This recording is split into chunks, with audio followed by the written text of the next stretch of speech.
Sistem apa yang Bapak gunakan dalam bertani di Kecamatan Banuhampu ini? Yang biasa saya gunakan di pertanian ini yaitu tanaman tumpang sari. Tumpang sari atau polikultur.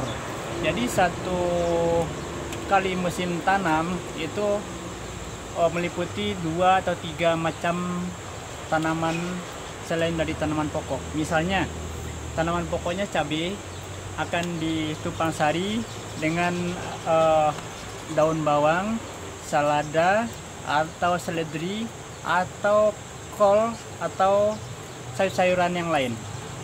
Bisa jadi. Mengapa Bapak menggunakan sistem pertanian polikultur?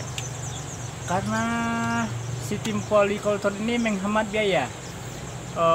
Contohnya, untuk tanaman pokok kita cabai membutuhkan dana pembelian pupuk dan pestisida sekitar 1 juta misalnya. Dengan adanya polikultur kita nanam seperti ini sebelum cabai panen, mungkin kita bareng dengan tanaman sayuran atau bawang-bawangan atau yang lain sebagainya. Itu sebelum panen dia udah panen duluan penghasilan. Jadi biaya pembelian pupuk pestisida akan ditutupi oleh tanaman selingannya. Begitu kira, jadi akan menekan biaya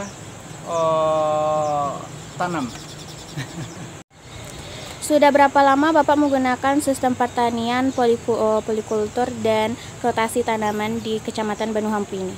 Kalau untuk polikultur ini kita udah dari dulu ya, mungkin dari orang tua kita dulu udah memakai sistem polikultur atau sistem tumpang sari ini.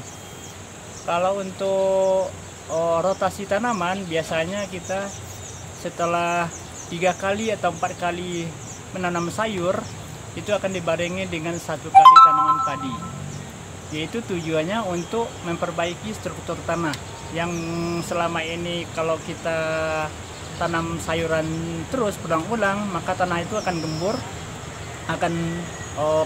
akan longgar gitu, jadi kita membutuhkan tanaman padi untuk merekatkan tanah kembali. Itu tujuannya dari rotasi tanaman ke padi. Apa kendala Bapak selama bertani dengan menggunakan metode ini? Selama ini kayak tidak ada kendala, mungkin sesuai ya. Jadi nggak ada kendala selama ini. Apakah harga jual di pasaran selalu konsisten? Tergantung, harga pasaran tergantung banyaknya produksi. Kalau sekiranya kita peternak nanam sayuran, mungkin kalau kita sendiri aja yang nanam mungkin harga akan mahal kali ya. Tapi karena ini kita tergantung pada pasar. Kalau di pasar udah berlaku hukum pasar. Kalau produksi banyak, sayuran banyak di pasar, otomatis harga sayuran akan turun. Tapi kalau sayur-sayuran di pasaran sedikit atau berkurang, otomatis harga akan naik.